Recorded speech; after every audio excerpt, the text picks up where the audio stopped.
Добро утро на сите. Денеска почнуваме со една порака која ќе ја најдете во сите евангелија.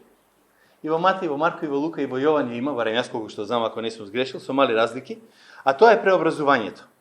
И сакам да отворите сите заедно во Матеј 17 глава, 1 до 13 стих. Дали ќе отворите во Библијата, дали ќе отворите во апликацијата, seедно. Отворете, читаме Матеј 17 глава од 1 до 13 стих. Затоа реков на почетокот, не сум сигурен кога јас сум проповедал последен пат на преобразувањето, не сум сигурен кога последен пат сите сме слушале за преобразувањето.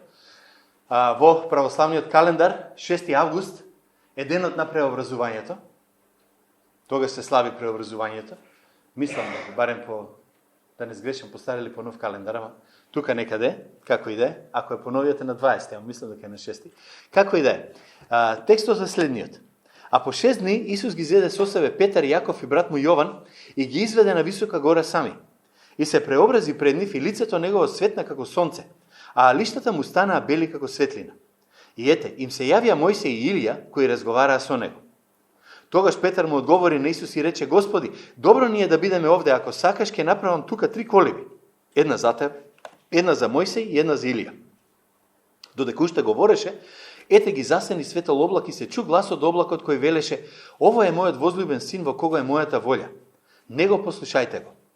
И кога го чуја тоа, учениците паднаа ничком и многу се уплашија. Но Исус штом се приближи, се допре до нив и им рече: Станете и не плашете се. А тие кога ги подигнаа очите не видоа никој друг освен Исус. Исус им заповеда и рече: Никому не кажувајте што видовте, дека Синот човечки не воскресне од мртвите.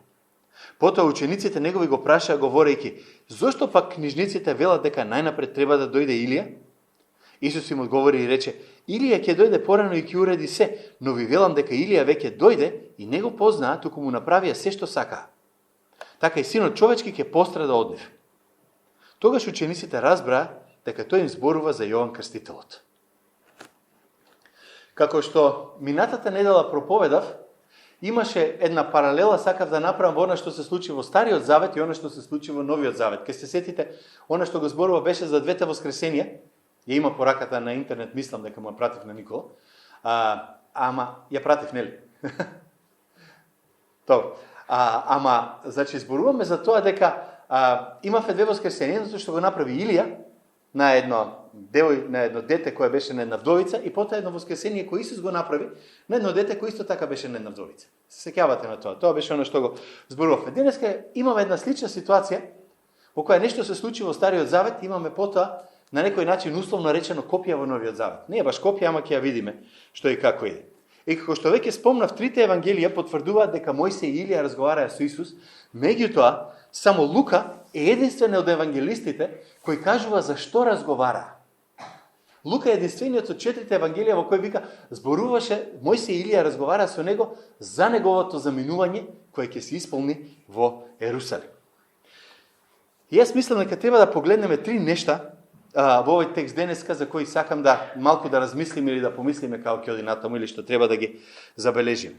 И првото нешто е, јас мислам дека, верувам всушност дека причината зошто го гледаме преобразувањето во Новиот Завет е затоа што таа случка ни покажува реално кој е всушност Исус.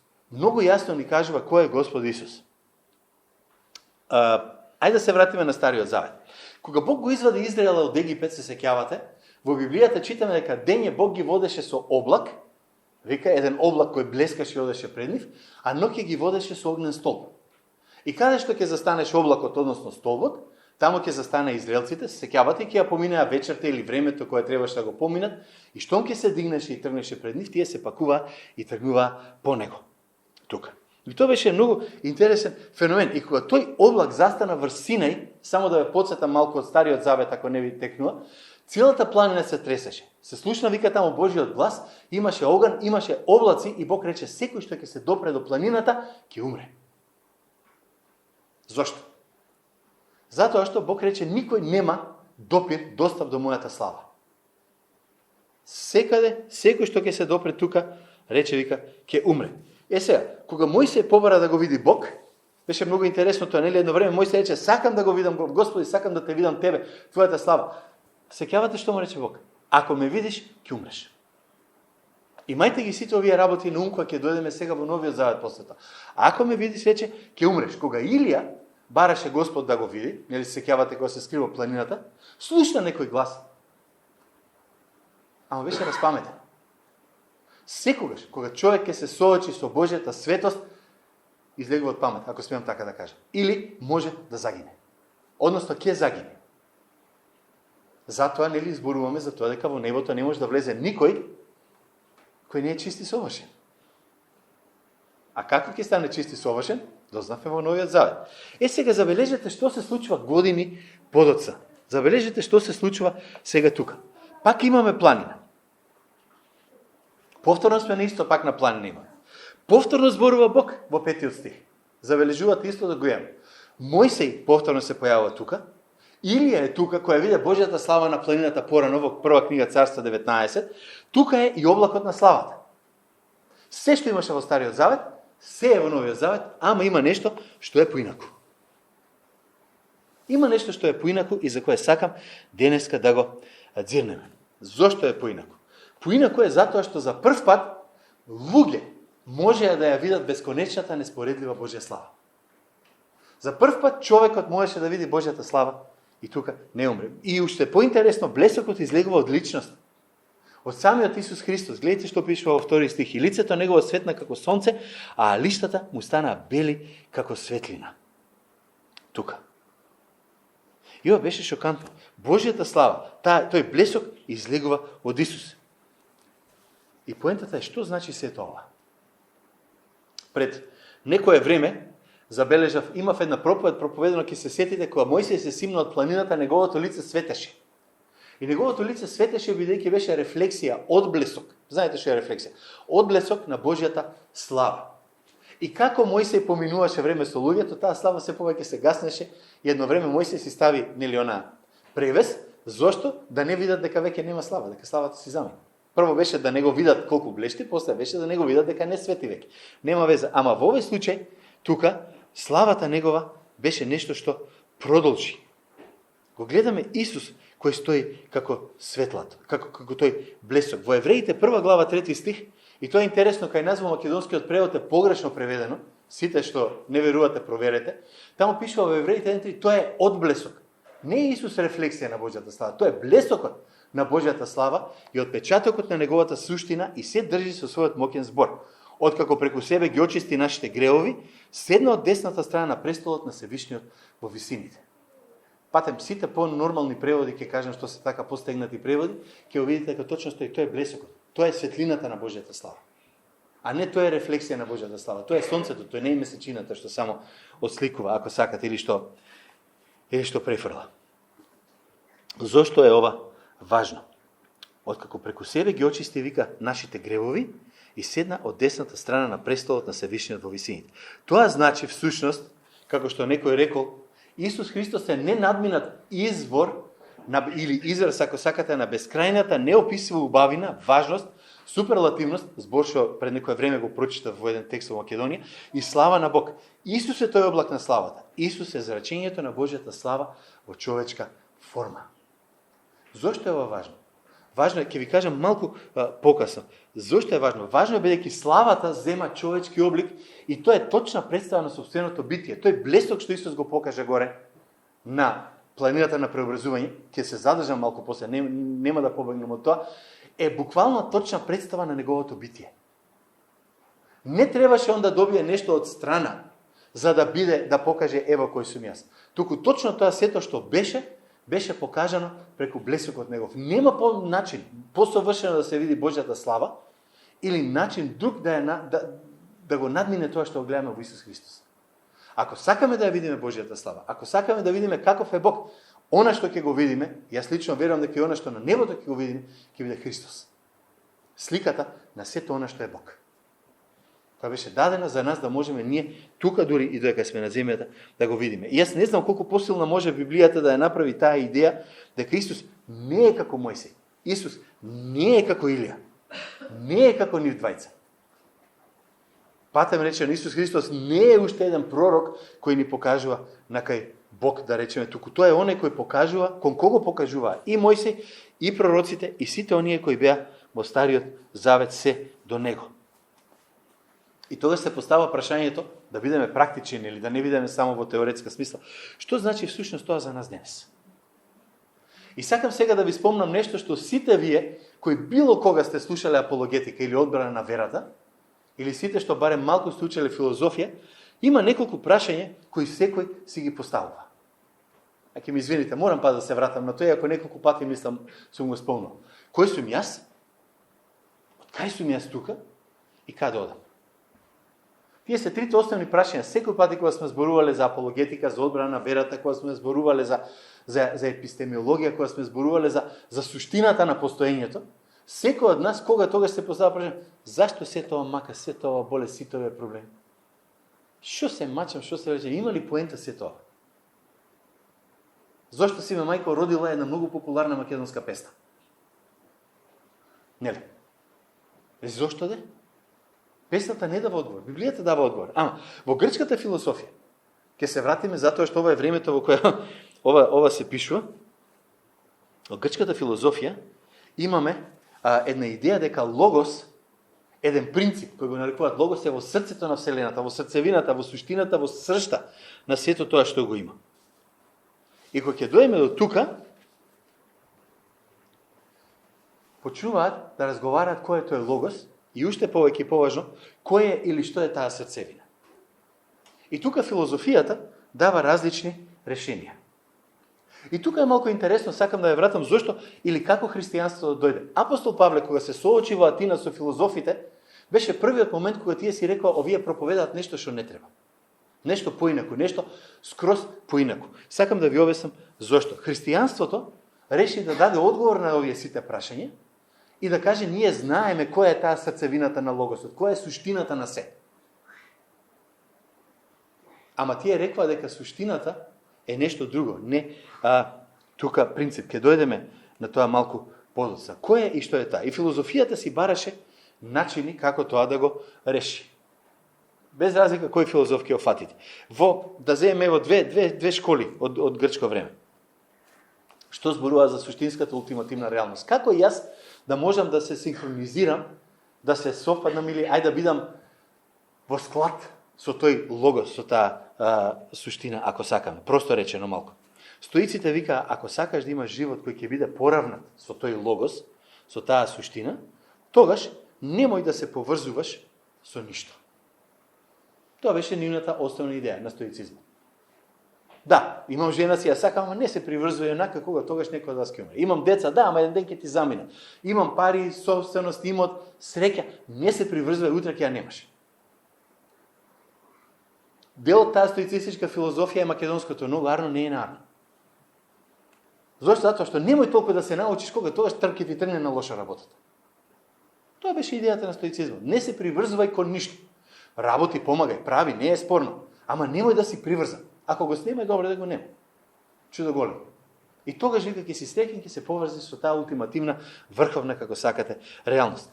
Една група други филозофи ни се нас поблиски денеска. Ги нарекува епикурејци и тие викаат дека значењето на животот е да уживаш во него. Целата суштина на твоето постоење е да уживаш во твоето постоење. Пак се постава прашањето како да уживам цело време во моето постоење, кога толку луѓе и проблеми околу мене ме спречуваат во тоа. Идејата беше: најди начин да уживаш во тоа. Најди си начин да уживаш во се што животот ти го дава. Денес ми тргнала на песна: узми се што ти живот пружа. Ја знаете таа? Сте чуле таа српската песна? Ево, ќе ја пуштиме неа. Само задоволство. Ако го префрлиме тоа во денешни некои начини како да го кажеме тоа, ќе ти кажат: пронајди се себе си. Најди се себе си, твојата суштина. Види кој си ти во реалноста. Што веруваш, што ти прави кеф, што ти носи радост и уживај, и прави го само тоа. Океј, ама ја сакам да потрошам пари на мене, ама фамилијата треба да јаде. Нема веза. Се дека ти си среќен, нека они се мислат за себе, за својата среќа. А мојата среќа значи дека на некој друг му правам лошо. Тоа не е твој проблем. Твојот проблем е ти да си среќен. За него остави го другиот нека му ја мисли. И тоа беше основната суштина. И доаѓаат христијаните и викаат: еј, ние имаме решение за се тоа.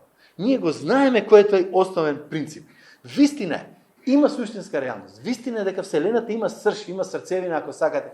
Ама таа не е принцип, туку е личност. Ова е драстична промена. Знаете зашто драстична промена? Оти, јас можам да сакам предмет, да си го сакам компјутерот и да имам радост што имам убав компјутер, ама компјутерот не може да ми врати. Така ли? Кога јас сакам личност, таа личност враќа према мене, враќа од мене на кај некој, враќа од некој на кај мене. Значи имаме веќе општење. Ако тој принцип е личност, тоа значи дека ние можеме да имаме општење со таа личност. Односно, можеме да имаме општење и блискост со срцевината на се околу нас.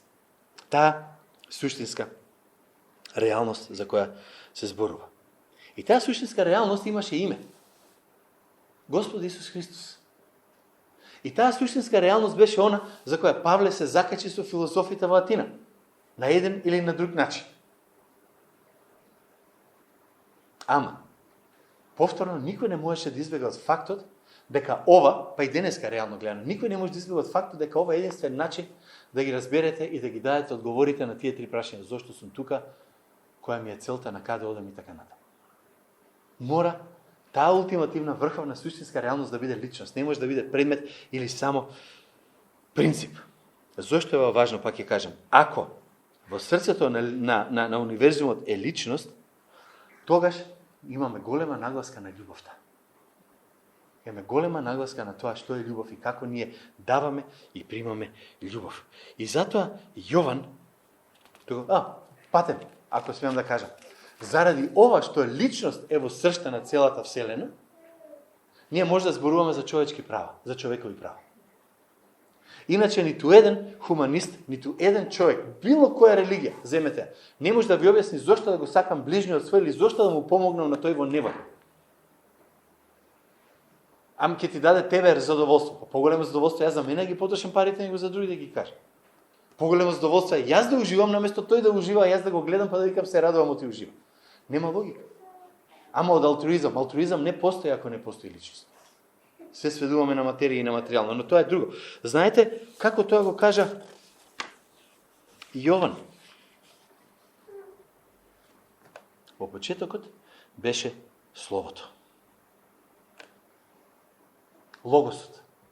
И кога некој ќе ви каже дека христијаните, овие првите христијани, првите ученици биле неписмени рибари и ништо така, помислете уште еднаш. Поголем дел од луѓето денес како почнете да разговарате за филозофија немаат поим. Јован започнува со концептот на логосот тука. Нагласка без преседан, пак ја кажа. Срцето, значи на се што стои, срцевината е личност која можеш да ја сакаш, да ја љубиш, која може да ти одговори со љубов кон тебе и да се радува во сето тоа заедно, да се радувате заедно. И да трае вечно, ама тоа е следниот чекор тука. И ова го предефинира спасението. Ова го редефинира целото спасение. Бидејќи, ако спасението е прави, не прави, за да бидеш среќен, ако останува на нас, никогаш нема да успееш. Никогаш нема да успеам, никогаш нема да успееш, бидејќи стално ќе ти фали нешто да донаправиш, за да може да го дадеш тука. И исламот се игра со таа идеја на славата. Ќе го чуете ако некогаш разговарате со муслимани, ќе ви кажат, знаеш дека во Новиот Завет вика беше предскажано дека ќе дојде Христос. Стварно? Дека ќе дојде Мухамед, извинете, стварно, да.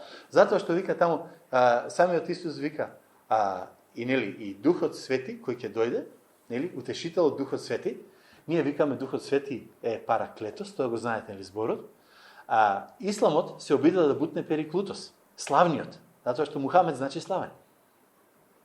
Не им успеа. Мислам, глупава е фората, сваќаат дека не можат, ама чат пат ќе го чуете тој аргумент од време на време. Ама, преобразувањето ни кажува една многу важна друга работа. Ако во срцевината на Вселената не постои безлична сила, како што веруваше грчката филозофија или источните религии, например, туку таа срж е личност, пак ќе се вратам на тоа, многу е важно како ќе издефинираме и како ќе ја покажеме љубовта. И ова го редефинира целото спасение, како што веќе го објаснив. Исус е Божјата слава која видовме таму. Ама, преобразувањето исто така ни покажува зошто дојде тој. Зошто всушност дојде тука. И сакам па да ве вратам во Стариот Завет. Божјата слава во Стариот Завет беше дефинирана вака. Секој што ќе ја допре, секој што ќе се допре до мојата слава, ќе умре. Тоа беше дефиницијата на Божјата слава. И затоа кога Исаја ја гледа Божјата слава во видение, пазете, не буквално во видение, неговата реакција е тешко мене. Зборна за пророк вика, тешко мене. Јас сум човек со нечиста уста, живеам среде народ со нечиста уста, а очите мои го видеа Господа Саваот. Вика, тешко мене, ја видел славата, сега ќе умрам. Ќе умрам. Тоа беше неговата паника и страх. Јов на едно место малку подоцна, малку порано, всушност, таму зборува за исто така за ова. Досега те познавав само по слушање, ама сега моите очи те видоа. Затоа се гнасам од сите своји зборови и се кајам во прав и пепал. Вика тука. Ај да размислиме малку само за ова. Имаше еден култен филм во бивша Југославија, која веќе зборувана во Титова Југославија, пред крајот кога Тито, нели, пред да умре, се викаше Собирачи на перија. Ви текнува? Куклячи перија на филмот, ви текнува на него, нели? И во него има една култна сцена која остана од време на време се наоѓа тука. Мислам дека кога еден типат стои таму на високо и сака да се фрли од зграда. Памтите? И сака да се фрли. И сите одоздолу го гледат, прво викат не рипај, после сите викат рипај. Нели го чекат? И он вика нема да рипнам. Зашто нема да рипнеш? Вика па не знам да летам. И овие одоздолу викаат од кај знаеш, вика си пробал ли? Поентата беше следната. Значи како знаеш дека не можеш ако не пробаш? Некои работи не можеш да ги пробаш бидејќи ти бидат последен пат. Нели? Ајде да видам дали можам да летам, не можам да летам, загинав. Кутриот јас. Не е тоа поентата. Муабетот е следниот овде. Дека има некои работи кои мора да ги земеме како што ни се кажа. Не можеме да си играме, ајде да пробам да видам дали е така, бидејќи пробата значи смрт. Разговарав со еден пријател, и ми кажуваше дека берал печурки, дека собрал некои печурки и отида вика кај комшиката таму кај што има вила да ми каже дали се јадат или не се јадат. Му кажала дека се јадат и што направи ги фрлив. Зошто? Затоа што вика сите печурки се јадат, некој само еднаш. И тоа е опасната вистина. И овде, кога Бог вика мојата слава, вели дека ја видиш ли ќе умреш, ние не викаме ајде да видам дали е така. Ајде да пробам дали баш така ќе биде. Ке мора да се нафатиме и да застанеме на неговиот збор и да не мрднеме од тоа. Сите им викаме на децата, немој да гледаш во сонцето, ќе ослепиш. Зошто? Затоа што е вистина. Ако ти ги отвори некој на сила очите и гледаш неколку минути во жешко сонце, ќе се спржнеш. Тоа е вистината, тоа е реалноста. И не можеме ние да си играме, баш така ли е. И на духовно ниво исто така може да го направиме. На духовно ниво ние викаме, ние сме чисти, што ни фали нас, зашто не можеме да застанеме пред Бог, се до моментот дека не се споредиме со неговата чистота. Се дека не се споредиме со негов вистинскиот жив Бог. И тогаш мора да кажеме, јас сум, тешко си ми мене, јас сум човек со нечиста уста, живеам со луѓе што се нечисти, тешко си ми мене, загинав. Тоа е вистинскиот одговор на Божјата светост и на оно што Бог го направи. И ваквото чувство не дава инспирација за радост. Ова носи страф. Ова носи страф, ќе ви кажам, не е тука, туку така. И затоа мора да бидеме внимателни.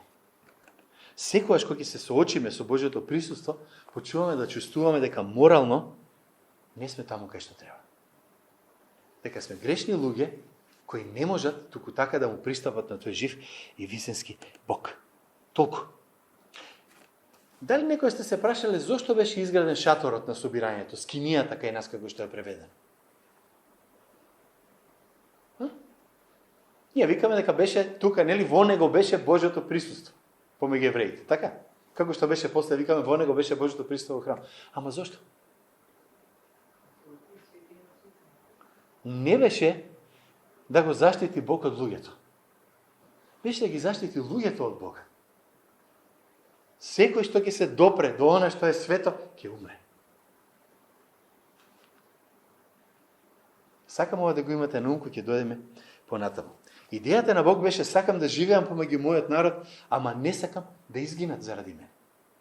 Сакам да сум помеѓу моите луѓе, ама не да погинат од тука. Шаторот беше штит и заштита од Бог. Шаторот ги штитеше луѓето од Божјата светост и Божјото присуство. Присуството беше таму, ама пристапот до него беше забранет и заштитен тука. Сакам ова да го имате на памет. Бидејќи, забележите што вели Петар, сега да дојдеме на нашиот текст малку да го погледнеме во стих 4. Тогаш Петар му одговори на Исус и рече: Господи, добро ни е да бидеме тука. Ако сакаш ќе направам тука 3 коливи, буквално скини, 3 шатори. Една за тебе, една за Мојсей и една за Илија. Тука. И јас мислам дека тој не вика: нас ни треба да се заштитиме од сонцето, тука да ни биде фино. Тој вика: нас ни треба да се заштитиме од тебе. Од каде знаеме дека е така? Погледнете малку подоле. Точно од она што се плашеше, точно тоа му се случи. Оди додека уште говореше, вика: ете ги засени светол облак. Следете, споредете го тоа со Стариот Завет цело време се. Засени сенок облак и се чу глас од облакот кој велеше: ова е мојот возлюбен син, во кога е мојата волја, него послушајте. И која е реакцијата на учениците? Изгинавме. Падна како мртви. Загинавме, умревме. Стоиме во Божјото присуство. Го гледаме облакот, ја гледаме славата. Господ зборува: јас сум мртов. Тоа е моментот до кој треба секој грешник да дојде пред да се покае. Загинав, ако Господ не направи нешто. И што направи тука Господ во овој текст? Исус се допре до нив, вика, се приближи, се допре, рече: стани, не плаши се. Друг начин на кој Господ доаѓа и го минува човекот и му го дава спасение. Кој ќе дојде во оној момент кој вика: загинав, и Бог вика: стани, не плаши се. Истиот тој Бог, заради кој ќе загинеш, е оној што ти вика: стани, немој да се плашиш. И кога го погледна, кога ги подигна очите, вика: не видеа никој друг освен Исус. Знаете што е најшокантното нешто во сето ова? За мене барем тука во текстот: не умреа. Тоа беше најголемиот шок за учениците. За мене е најчудното, бидејќи ако ова беше во Стариот Завет, сите ќе беа мртви. Сите ќе беа мртви. Не умреа. Го видоа Исус, ја видоа Божјата слава, преживеа. Браќи и сестри, ова е нешто неверојатно. Не знам дали сте размислували на ова кога сте го читале текстот за преобразувањето, ама они остана, вика, ние останавме живи. И му лекна. Како што на секој му е лекнува кој ќе рече: јас се соочив со Божјата светост, Бог ми прости и сега сум жив во него. Кој има спасението? Слава ти Боже. Жив сум. Не сум мртов, а требаше да ме нема. Имаше да ме нема. Мојсей рече: Боже, само да дзирнам малку, и тој му рече: ќе те убијам. А сега е врзнив. И знаете зашто не умре? Затоа што го видеа Исус. Ја видеа цела Божја слава олицетворена во оној кој подоцна, малку време подоцна, беше оној што кога умре, читаме наеднаш се расцепи завесата на храмот на две од горе до долу. Оној кој умре и кој рече: сега преку мене доаѓате кај Господ. Јас сум ви филтерот. Ако сакате една бледа слика на тоа, сте гледале некој пат и помрачување на сонцето? Што правите? Зимате маска како за швајцување, нели? Или како деца ќе земевме со свеќа, ќе издимиме едно стакло, сеќавате? И преку него гледавме да видиме, да гледаме сонцето како се појава таа еклипсата. Помрачувањето. Што се случува со него? Во известна смисла Христос е оној кој ни вика: гледај ме мене, го гледаш таткото. Ама јас бев жив човек кој беше помеѓу вас тука. И затоа може да ме погледнеш и да живееш. И да не умреш тука. И тоа беше она кој Исус го зборуваше кога Исус умре на крстот. Кога беше таа врховна жртва, ако сакате, кој беше главниот оној, кој беше храмот преку кој ние можевме да дојдеме во Божјото присуство. Во Јован 2 се сеќавате што викаш: урнете го овој храм и за 3 дена јас ќе го изградам пак. Христос, Божјата слава. И патете, тој храм, која чуваше Божјата светост, сме ти и јас денеска. Божјиот Свети Дух, што се вселува во секој од нас, кај што вика, вие сте храм на Светиот Дух. Ние сме денеска оние кои имаат Божјата светост, Божјата слава, блесокот на Божјата суштина. И ако тоа нема да го видат луѓето пред нас, одиме контра Матеј 5:17, што вика, така треба да свети вашата светлина пред луѓето. Да ги видат вашите добри дела и што да направат? Да го прослават вашиот татко што е на небото. Ние светиме за луѓето да ја видат Божјата слава. Ние не светиме да ја видат нашата слава. А ние не може да светиме ако светилото не е внатре. Иначе, ништо не правиме. Ти и јас сме сега храм на Светиот Дух. Што направи Исус? Умре на крстот. Ја остави и изгуби својата слава. Во Филипјаните 2 ни вика, ја сокри својата слава. И преобразувањето буквално ни покажа се што изгуби Исус. Да знаеме тука, јас и ти на земјата, дека се она што го зборуваше тој за себе е вистина.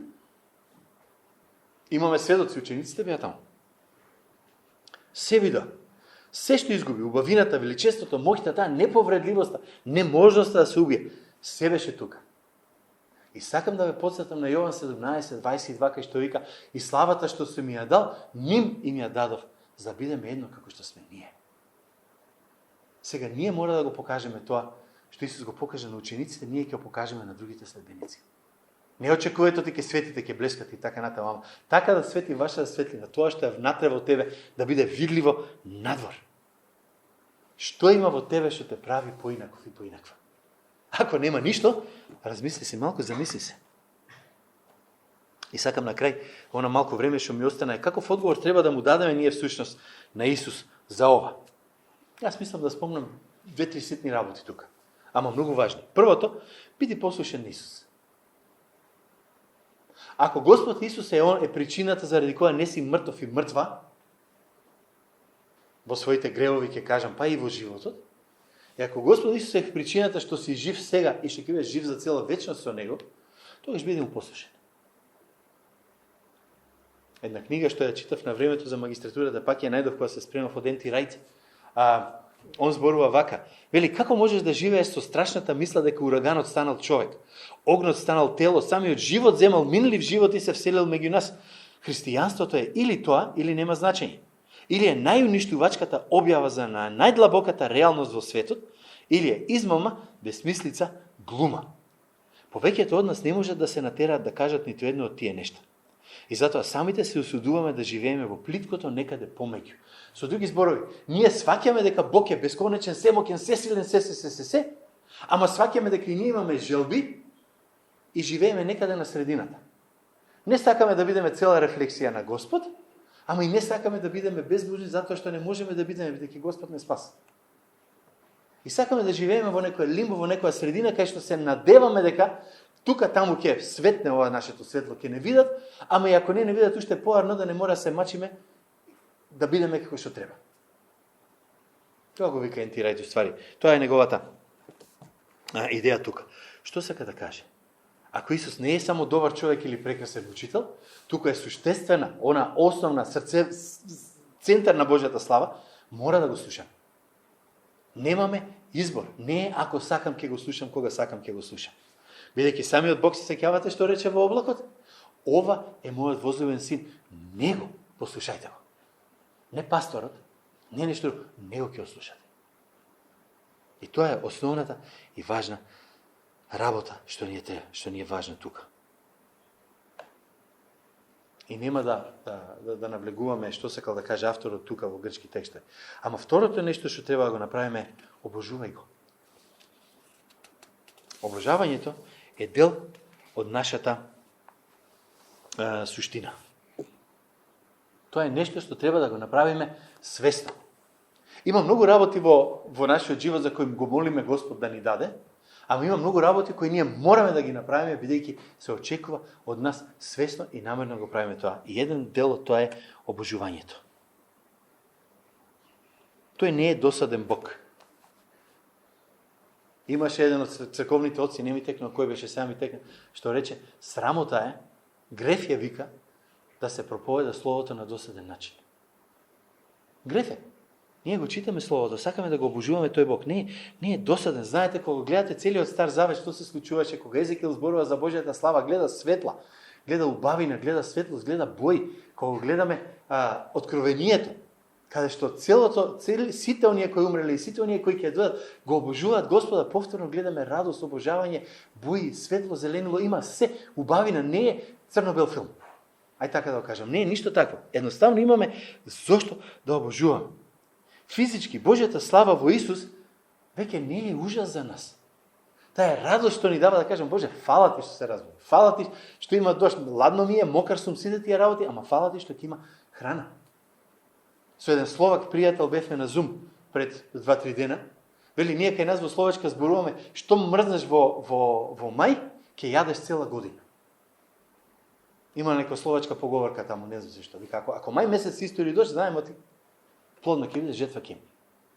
За Словачка збори, за нас не можам да зборам, нели, што е како е тука. Ама, ако Исус е тој славен Бог, тоа значи дека мора да му дадам се. Се. И тоа во известна смисла боли. Оти јас сакам да си бидам јас. Ке дојам во ситуација кај што треба да решам што ќе правам, јас сакам да биде по моје.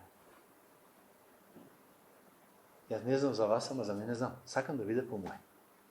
И знам дека многу пати треба на сила да се принудам да кажам, Боже, ова е по твоето, иако не ми е кеф. Ке се прејапам, може и малку, ама морам, сакам некел, морам да го направам. Ама, зошто да се плашам да изгубам контролата? Еден автор вика, ако го видиш како тој изгуби својата убавина за ти да ја добиеш, ако гледаш како тој умира за тебе, ако гледаш дека тој стана толку малечок да не биде цар и сето тоа го направи за вас, зошто не можеш да му веруваш и да го послушаш? Зошто ти би ти било тешко? Кога ќе ја видиш вика убавината на она што тој го направил, тогаш зошто не би го следал? Јас и ти можеби ќе направиме многу работи, или сме ги направиле пред, или откако сме поверували. Можеби сме се уште супер, мажи, жени, семејни луѓе и така натаму. Можеби нас ние се супер. Ама сето тоа што го правиме, сето добро што сме, треба да биде желба наша да го правиме, а не должност да го правиме. Зошто го сакаш ближниот свој? Оти морам. Тоа не е љубов. Зошто го сакам? Оти сакам да му дадам нешто што мене некој друг ми дал. Ако го живееме, ќе го следим Исус. Ако не го живееме, не оди. И третото нешто што сакам да го кажам тука е, мора да имаме трпение. Кога почне да слегуваат надоле, учениците го праша, кога ќе дојде Илија? Витекнува. Веќе Илија веќе дојде. Не е ваше да ги знаете тие ствари. Тој беше убиен и јас ќе умрам. Да знаете, и тоа ќе се случи. Ние мора да почекаме да ја видиме целата Божја слава. Нема да се случи денес. Ќе се случи еден ден кога ќе умреме или Господ ќе не земе, зависи што се случи прво, кога ќе застанеме пред него и кажеме, леле Господи, те гледаме како што учениците те видоа еден ден. Оној ден таму на преобразувањето. Ама мора да почекаме. Нема да е сега и тука и веднаш. Христовата слава беше скриена, ама функционираше, така ли? И тоа значи дека истото и со нас. Без разлика како ми се чини, како ми оди животот. Без разлика дали мислам дека имам темни точки, мрак и така натаму, јас знам дека славата е тука. Скриена. Не ја гледам, ама Христовата слава е овде. И тоа треба да биде охрабрение да кажам, ќе го истуркам и тоа, Господи. Ќе го поминам и тоа па што сака нека биде. На едно место, и со тоа ќе завршам, Павле вика дека нашите сегашни страдања не подготвуваат за вечната слава која не можеме да ја споредиме со ништо друго. Тука. Ке има притисок? Нема да кажам она што стално вика притисокот или ќе те направи јаглен или диамант. Јаглерот, и тоа е јаглерот, и двете се исти, ама сепак да сме свесни дека таа слава што ја откри Христос ја имаме ние и денеска ја гледаме. Иако после тој краток момент на блесок што го виде учениците, па стана мрачно. И тој мрак одеше се до Голгота и се до воскресението. Ова го кажувам дека кога некој ќе дојде кај Христос, кој ќе поверува, првите неколку моменти, можда првото време е супер, леле ми е прекрасно, ми е убаво, леле супер, слава ти Боже, одиме напред. И одеднаш кога ќе се соочиме со тешкотиите, проблемите, викаме што направив јас? Треба ли да продолжам со ова? Може ли да застанам? Имајте на ум дека Божјата слава се појави, се сокри и ќе биде откриен. Божјата слава за нас е истата работа во нас. Може би не ни оди супер, ама знаеме дека е тука. Може би не е се во ред, ама знаеме каков е крајот. И тоа е нешто не држи и ни дава сила да може да станеме утре са вајле во крайност. Ако немате надеж, ако немате безнадежност, ако не го знаете кој ви е логосот, суштината, есенцијата, центарот на се што имате, ако не е личноста на Исус Христос, реално ништо немате. И тогаш мракот ќе биде стандард, а не опција.